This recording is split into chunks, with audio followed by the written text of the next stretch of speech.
Ang mabuting balita ng ating Panginoon ayon kay San Juan. Papuri sa iyo, Panginoon. Si Jesus ang daan. Kung ako'y kilala ninyo, kilala na rin ninyo ang aking Ama.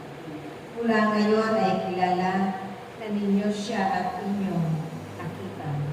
Sinabi sa kanya ni Felipe, Panginoon, ipakita po ninyo sa amin ang Ama, at masisya na kami.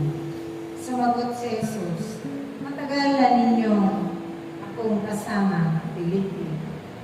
Tiyak hindi mo pa ako nakikilala. Ang nakakita sa akin ay nakakita na sa Ama. Bakit mo sinasabing ipakita mo sa amin ang Ama? Hindi ka ba naniniwalang ako'y sumasama at ang Ama'y sumasa akin? Ang mga salitang sinasabi ko ay hindi ko sinasabi sa ganang aking sarili. Ang Ama sumasa akin, ang gumaganap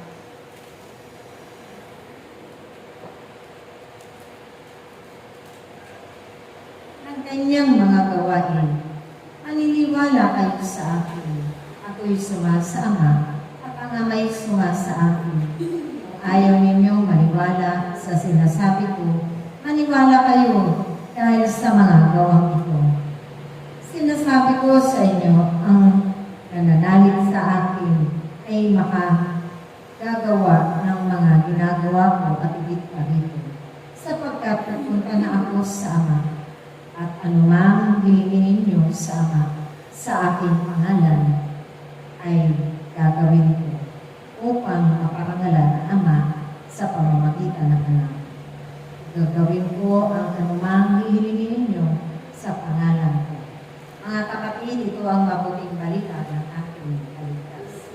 Pinupuri ka namin, Panginoon Jesucristo.